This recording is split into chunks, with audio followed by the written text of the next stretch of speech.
Hello, friends. It's Mr. Pellegrino. I have a read aloud for you called Building on Nature, The Life of Antoni Gaudi by Rachel Rodriguez and illustrated by Julie Paskris.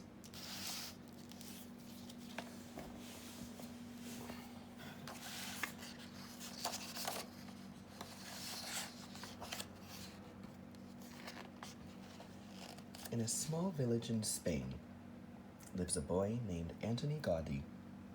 For him, the world is Catalonia. Mountain peaks jag against the sky. Silvery olive trees sway in the breeze. The sea sparkles blue. Little Gaudi often feels sick.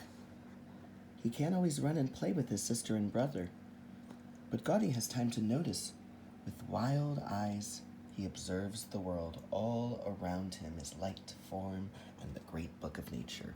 He will read from it all his life. Gaudi's father works with copper and fire. His mother's family are metalsmiths too. Over and over, he watches flat pieces of metal become shapes with a hollow space inside. Gaudi grows stronger. He makes friends with two boys. Together, they explore a monastery, an ancient monastery. He dreams of rebuilding the ruins. After high school, Gaudi goes to Barcelona to be an architect. He studies important monuments and reads at the library. Other architects teach him. Gaudi wears fine top hats and coats. He attends the opera and goes to church too. He designs his own desk. He creates lampposts for the city. Soon, others ask Gaudi to build for them. His first big project is the Weissens house. Everywhere, zinnia tiles bloom. The house is a checkerboard of color. Passerby stop and stare. They aren't used to Gaudi's bright colors. Gaudi brings nature inside the house too. Leaves climb up walls, cherries hang overhead, and birds wheel around and soar to the sky. Gaudi works on several projects at once. He begins to design the Holy Family Church. For years, he will plan and dream it into life. His faith inspires his work. For Gaudi, building is serious. Everything must function, but he isn't afraid to use his imagination. Each time visitors use a door knocker, they squash a bedbug underneath. A peephole looks like a honeycomb. Gaudi makes people notice his smallest creations. He designs a gate for his friend Guell's country home. A dragon perches atop diamonds and squares, baring his fangs and slithery tongue. Gaudi's creations get braver. For Guell's palace in town, Gaudi builds a curving ramp to a basement stable. Horses clomp down to it. Upstairs, sunlight enters a domed ceiling. The family enjoys their salon beneath a starry sky. How do you build a chapel underground?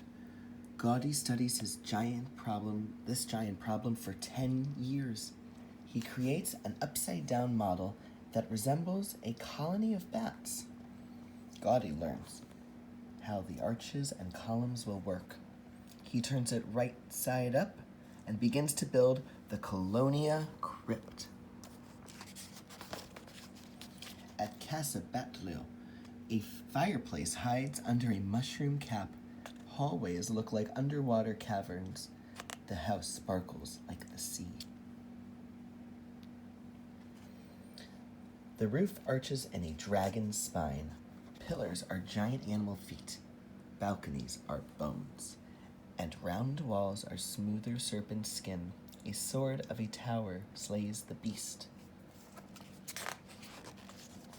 Everyone gapes at Gaudi's grand twists of imagination, but not everyone enjoys his strange buildings.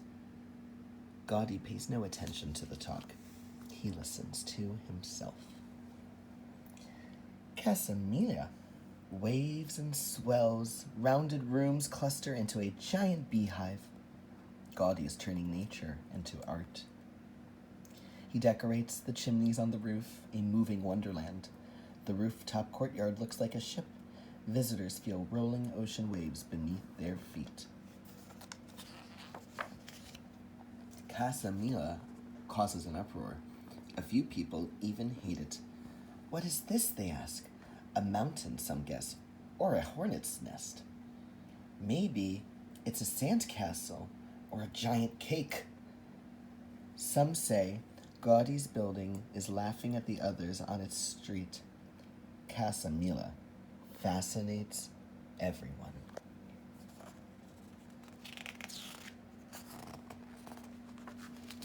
Park Guell is a fantasy land set on a hillside. Gatehouses warp and wave hello. A mosaic lizard stands guard.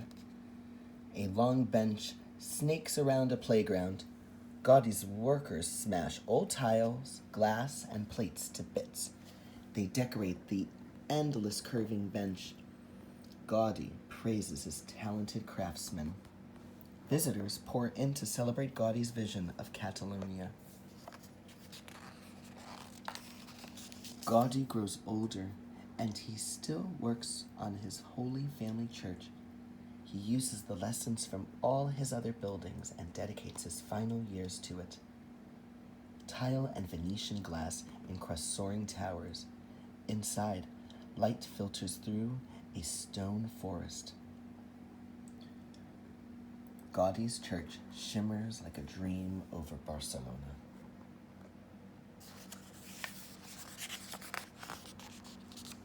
Gaudi leaves behind few words or plans. They tell his stories. They are Gaudi's poem to the world. Gaudi's buildings curve and arch. They sparkle and glitter and whisper with joy. They stand waiting for you to see with your own very own eyes.